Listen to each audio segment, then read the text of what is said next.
자, 오늘은 그 적분 일단 시작인데 부정적분부터, 물론 이제 적분의 처음이 부정적분부터 설명할 필요는 없는데 기본적으로 뭐 시중에 나와 있는 교재들의 순서가 그러하니까 부정적분을 먼저 일단 설명을 하겠다 이거야. 기본적인 개념이라든가 이런 부분은 크게 어렵지 않다. 다만 중간에 그 내용이 나오는 여러 가지 변수를 포함하는 적분이라든가 아니면 대칭함수에 대한 그런 부분들만 정확하게 이해를 하면 크게 문제가 없을 것 같아요.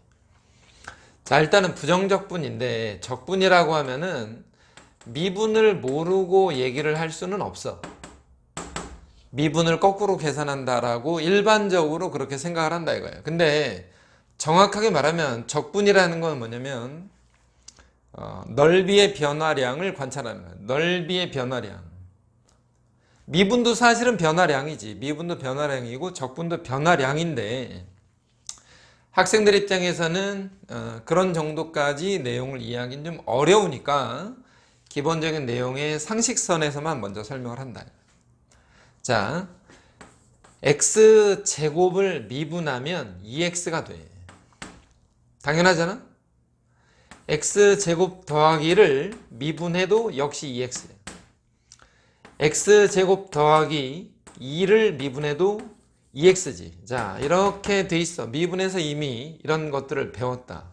그러면 x제곱 더하기 c를 미분해도 당연히 2x가 될 테니, 그러면 x제곱의 미분, x제곱 더하기 1의 미분, x제곱 더하기 2의 미분, x제곱 더하기 c의 미분인데 이 과정을 거꾸로 가는 거, 이렇게 거꾸로 가는 것을 우리가 적분이라고 먼저 일단 이해를 한다 이거야. 그러니까 미분된 상태를 원래 상태로 되돌려 놓는 방법이라고 먼저 이해를 하자.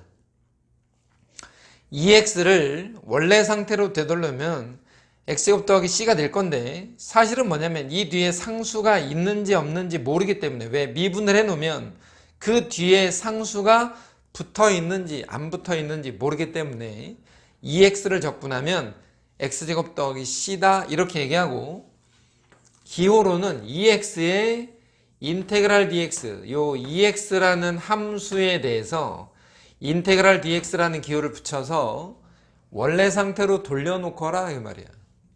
그러면 적분을 하게 되면 x제곱 더하기 c가 만들어질 건데, 이때 만들어지는 요 c를 우리가 적분상수라고 얘기하는 거예요. 적분을 하게 되면 이와 같은 상수가 만들어질 수 있다라는 내용이지. 그래서 이런 것들을 지금 현재 부정적분, 구간이 정해져 있지 않은 적분이다라고 얘기하고, 미분을 거꾸로 되돌려 놓았다라고 일단은 생각을 한다. 그러면 자, 적분에서 책에 보면 무슨 뭐 원시함수, 뭐 피적분함수, 뭐 이런 말들이 나와. 자, 인테그랄에 fx dx, 그러면 fx라는 놈을 적분을 했다 그런 말인데, 적분을 하게 되면 편의상 대문자 fx를 쓰자. 얘를 적분한 것을 대문자 fx라고 하고, 뒤에 적분상수 c가 붙을 수도 있고 안 붙을 수도 있는데 있는지 없는지 모르니까 일단 c를 쓰는 거야. 이와 같은 것들을 기본적인 부정적분이다 이렇게 얘기를 하고, 그러면 만약에 우리가 이렇게 하나 또 생각을 해봐. 인테그랄에 fx dx인데 이 녀석을 ddx, ddx라는 말은 미분을 했다는 거야.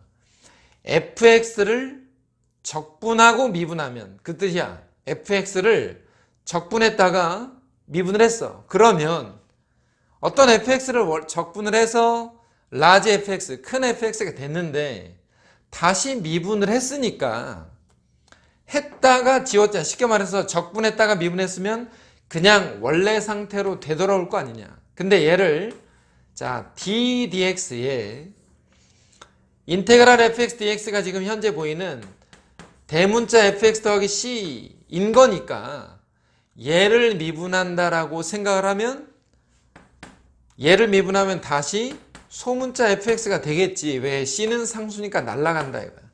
그래서 적분했다가 미분을 하게 되면 그냥 안에 들어있는 이 원래 상태 그대로 밖으로 튀어나온 것처럼 보이는 것 뿐이다. 그럼 만약에 자 fx를 자 ddx 그럼 뭐라고? 얘가 미분했다는 뜻이야. 미분.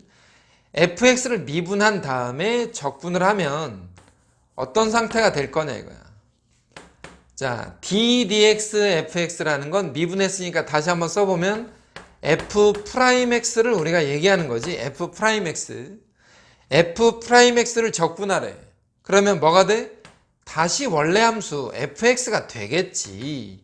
그랬는데 적분을 했으니까 적분상수 c가 발생할 수 있다. 그럼 결과적으로 이 두 개를 잠깐 비교했을 때 뭐가 달라진 거냐면 미분을 마지막에 했을 때는 c가 붙지 않는데 적분을 마지막에 하게 되면 뒤에 c가 하나 붙게 된다. 그리고 미분하고 적분하는 거나 적분하고 미분하는 거나 안에 들어있는 요 알맹이 있잖아. 요 알맹이.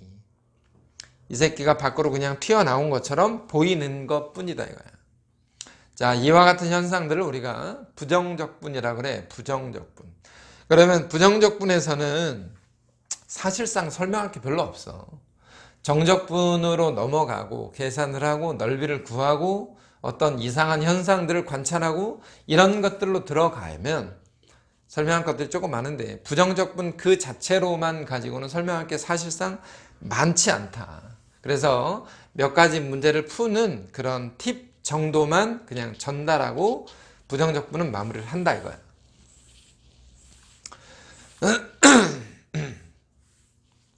우리가 흔히 말해서 적분법이라고 하는 거지. 인테그랄에 x의 n차식의 dx 그러면 요 n차식은 일단 얘가 미분이 된 상태니까 원래 상태는 뭐였어? n 더하기 1차였겠지. 차수가 하나 올라가고 그 수, 그 차수 있지? 그 수에 역수를 앞에다가 곱해주고 더하기 c가 붙는 거야. 그래야 얘를 미분하면 n 더하기 1차가 떨어져서 얘랑 없어지고 n차가 될 거거든. 얘를 미분한 게 얘가 되는 거고 얘를 적분한 게 얘가 되는 거야. 그러니까 예를 들자면 x제곱의 dx다. 그럼 어떻게 된다? x의 3차식이 되고 그지? 차수가 하나 올라가고 앞에 3분의 1을 하나 붙여주면 돼. 그럼 만약에 내가 상수를 적분했다고 치자. 상수. 자, 상수야. 상수를 적분하면 얘가 상수니까 미분을 안 했으면 1차식이었을 거 아니야. 1차식. 그러니까 x가 붙는 거지. 그리고 c가 하나 붙는다. 이 뒤에 이렇게 상수항은 1차식이 되고 2차항은 3차식이 되고 3차식은 4차식이 되고 이와 같은 것들을 우리가 흔히 말해서 적분법이라고 하는 거예요. 적분법.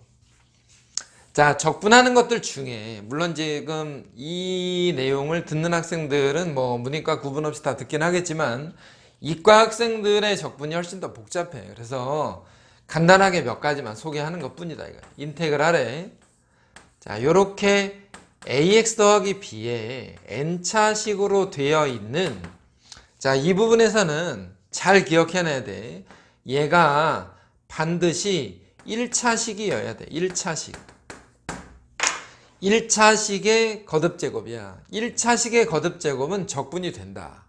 이 덩어리 자체로. 1차식의 적분은 ax 더하기 b에 n 더하기 1차식이 되고 그 앞에 n 더하기 1분의 1로 곱해주고 그리고 나서 뭐까지 해줘야 되냐면 속에 보면 여기 ax 플러스 b 있잖아. ax 더하기 b를 원래 미분하면 a가 튀어나와야 되는데 적분에서는 a 대신에 a분의 1을 써주는 거야. a 대신에 a분의 1 그리고 뒤에 c 하나 붙여주면 이렇게 덩어리 자체를 적분할 수 있어. 덩어리가 1차식의 덩어리야. 1차식의 덩어리.